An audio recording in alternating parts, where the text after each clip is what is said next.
എന്റെ അച്ഛൻ? ഹാ, അപ്പൊ നിങ്ങളാണല്ലേ ബ്രോക്ക് പറഞ്ഞ് നാടിഞ്ഞും വീടിഞ്ഞും ഗുണമില്ലാതെ വീട് വിട്ടുപോയ അച്ഛൻ?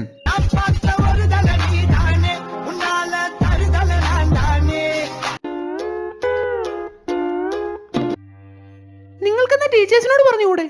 ടീച്ചേഴ്സിന് ഇതിനെ കുറിച്ചൊന്നും അറിയത്തില്ല, അറിഞ്ഞാലേ അവരൊന്നും മിണ്ടത്തുമില്ല. ഇതെന്തായാലും ഇങ്ങനെ വിട്ടാൽ പറ്റത്തില്ല. ഇത് സ്റ്റുഡൻസിനെതിരെയുള്ള അനീതിയാണ്. നമുക്ക് ഈ പരിപാടി ഇന്നത്തോടെ നിർത്തിക്കണം. നിങ്ങളുടെ ഇൻചാർജ് ആരാന്ന് പറ. അവനെ ഇന്ന് കണ്ടിട്ട് വേണം മോന്തക്കെട്ട് രണ്ടെണ്ണം കൊടുക്കാല്ല, എന്നാലേ അവൻ പഠിക്കത്തുള്ളൂ.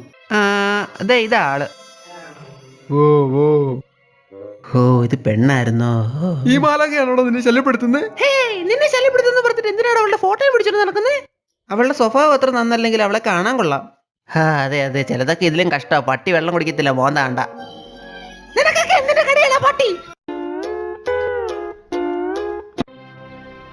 സബ്രീനയുടെ മുറിയിൽ ഞാൻ ഈ സെയിം ഫോട്ടോ ഇരിക്കുന്ന കണ്ടായിരുന്നു. നിങ്ങളുടെ ഇപ്പൊ ഈ സെയിം ഫോട്ടോ ഇരിക്കുന്നത്. അതിന്റെ അർത്ഥം നിങ്ങൾ അവരുടെ ആരായിട്ട് വരുമെന്ന് വെച്ചാ? ഞാൻ ആരാന്ന് മനസ്സിലായി കാണൂ. മിക്കവാറും മനസ്സിലായി കാണും. കാരണം ഞാൻ ഇത്രയൊക്കെ പറഞ്ഞ സ്ഥിതിക്ക് ഞാനും അവളും തമ്മിലുള്ള ബന്ധം മനസ്സിലാക്കാൻ വലിയ പാടൊന്നുമില്ല. ഞാൻ സബ്രീനയുടെ അച്ഛനാണെന്ന് അവൻ ഇതിന്റെ ഇടയ്ക്ക് മനസ്സിലായി കാണും.